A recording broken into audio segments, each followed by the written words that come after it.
Better thinking, faster decisions, bigger ROI. This is the Finding 12 Minutes podcast. The idea is simple. If you can find 12 minutes of efficiency in your day, you will gain an hour every week.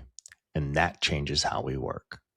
Each episode is focused on practical ways to use AI, technology, and smarter strategies to help you move faster, think clearer, and get more done with less effort. So let's find your 12 minutes.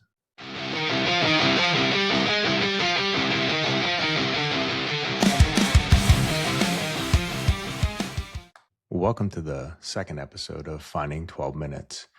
And today, I want to kind of talk about AI as a decision engine and not necessarily a content creation tool, so to speak.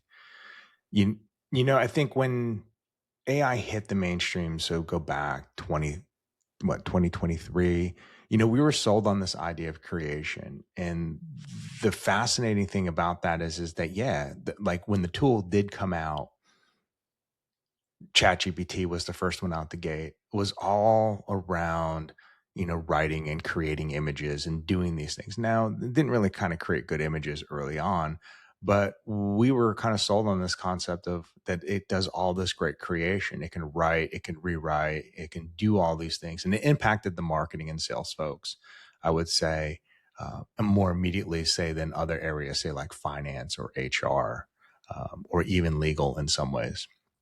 All right. So, we were writing blogs, we were creating posts for social media. Early on, we are kind of generating a little bit of images. It was kind of wonky. It was kind of funny that some of the things that was creating. I remember creating something for 4th of July, and it created an eagle that had like 12 talons, right? So it was kind of funny on how some of the images really were terrible early on. Now I do understand like a lot of the images today are way better. But even with drafting emails, building presentations, responding to RFPs, those kinds of things, we're really kind of sold on that. And by the way, it works, and it still works. And I think it actually works better today than it did, say, 3 years ago. But I don't really think that's what the value is. And I think when you look at that, right, creation in a lot of ways is a surface level benefit. It's the hook that actually gets you connected to the AI and wanting to use the AI. And I've said this numerous times. If you've heard me actually present at any conference or one of my keynotes, the real power in AI is really in the analysis and the research, right? It's this, and it's not even just how well it does it, but it's at the speed at which it does it. And I think that is the important part that we need to understand is that, like while creation is a key fundamental aspect of these artificial or these Gen AI tools, ChatGPT, Claude, Copilot, et cetera, the real big benefit to this is to be able to provide analysis and research at speeds that we could not have before. And that's a shift most people fully haven't really processed yet and really haven't utilized that. I recently did a workshop for an association, and it was all around using AI to be better at business development. And when you think about that, it's like, well, is it to write cold emails? Is it to create better presentations? Is it to do those things? Well, yes, in some ways it is. But all of the use cases that I used had nothing to do with that kind of creation. It was all about comparing your RFP response to your competitor. So if you're bidding on public projects, you can submit a Freedom of Information Request Act, download all the submittals, and then see how you compare. Being able to do deep research and utilizing those tools to do deep research is a really fascinating way to kind of utilize these tools. And I really do think that's where the power is in a lot of these things. So creation is easy to see, and hence why we gravitated towards it. Analysis is a little harder to kind of create that value. Where content is visible, research tends to be a little bit more less of it just automatically did it, and you have to have that human in the loop. You can point to like a LinkedIn post and say, hey, AI wrote that. I can show you a slide deck And you could say, hey, look, this used to take me 3 hours to do this. AI has helped me kind of streamline that. It feels productive. It also looks pretty impressive in a lot of ways. But that's incremental, right? We're just basically doing the same work, just faster in a lot of ways. And yet, while AI, that is a clear benefit of artificial intelligence and Gen AI in and of itself. Um, but the reality is that we're really just, again, doing the same work, just doing it faster. Where if you take a step back and you think about analysis and utilizing these tools for analysis, right, it's really going to fundamentally change how decisions are being made and how you are actually looking at the work that you do, the quality of work that you're creating. Yes, you may use AI to kind of help create, say, a proposal. Um, but are you using AI to come back and do a critique? Are you uploading it? And I love using this prompt, by the way, to come back and upload something that I've created. I've written a response. And what was the use case I used recently? It was, hey, I want you to be the procurement manager, and I want you to be critical and skeptical of what I'm presenting and provide me a critique of what I've written. Base it off of the RFP, compare it to the answers that you would expect, challenge me, do those things to where it just goes beyond creation. So when you think about it, you can start compressing those hours and days into thinking into minutes, which is the key part to all this. And again, it's really not about that creation part. Yes, creation is a component again, but it's really, instead of saying, hey, help me write this or rewrite this cover letter, or help me write this technical narrative, or help me write a social media post, you can start asking it better questions like, can you break this down for me? Can you do a critique? Can you compare this to what my competitors are doing? I love asking the question of, what am I missing? Like, we get into this mindset, and sometimes we get into our silos or our bubbles, and we stop thinking about the output of what the reader is going to see. And we're so focused on what we're creating. And so, if you're really looking at where AI can start to separate itself, it is getting it to act as that non-biased critique, that feedback loop that humans have a tendency to sometimes miss or sugarcoat, or don't want to hurt somebody's feelings, where AI doesn't have any of those components and they don't really care. It's going to come back and it's going to hurt your feelings, and that's fine.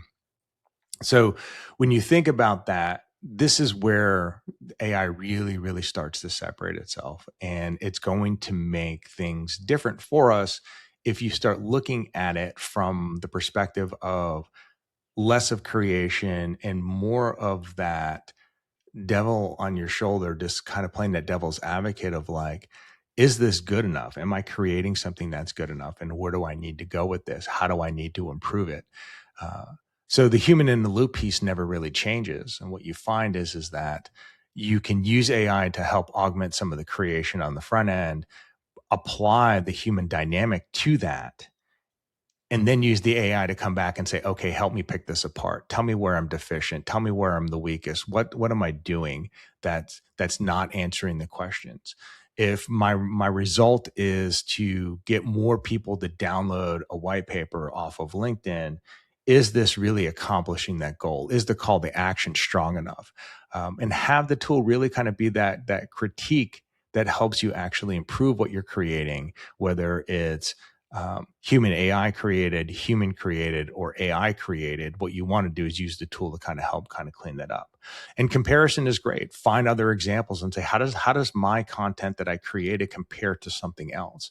And whether that's a proposal, whether that's a social media post, whether that's anything that you're creating, the tool gives you the ability to do that. So when you think about kind of the analysis part, right, use cases become the real, call it keystone or the cornerstone to what these tools can really do, right? Help you with those faster, better decisions. Uh, you really need to start thinking about, how about is most work actually happening, right? Most of us are are not paid writers, so we're not really kind of paid to write, but we are paid to make better strategy. We are paid to uh, figure out what markets to pursue. We are paid to drive more business, win more work. We are also paid to kind of help reduce risk in some industries. And so these decisions usually become slow.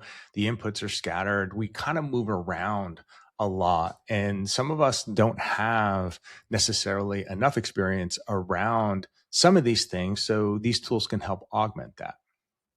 So when you think about that, your documents, your notes, data, your past experience, your opinions, AI really kind of changes the dynamic on how you look at those things, right? I have a document.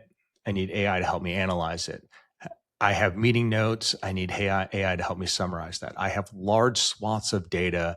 I don't have time to create a pivot table, help AI help segment those things. So the analysis and the processing of these things become more and more important.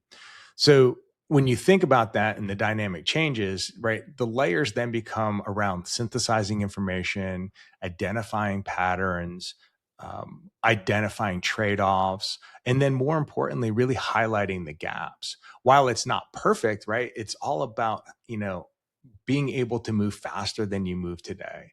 So when you think about, your research and you do some other things, how does that research become a bottleneck and how do you eliminate that? So before AI, you searched, you read, you filtered, you second guessed your sources. Now with AI, you can compare vendors, you can break things down in the market, you can hire, it's almost kind of like hiring your own analyst. And then you can summarize, hundreds of pages instantly, which becomes really, really, really important for us. So to kind of wrap this up, the new advantage is not effort, it's really insight. So we're moving, from a world to where it really does level up what we do, right? We can answer the right questions, we can interpret, we can do all those things that really kind of move it into action. So AI is just not giving us faster keyboards. It's giving us faster thinking. There's still a human element to a lot of this. And the only way to use it is to do it that way, to where you have the human in the loop, right? So creation gets the headlines, but analysis at the end of the day is really going to drive those outcomes. And that's the true power of AI. Again, it's not about creation, it's about analysis.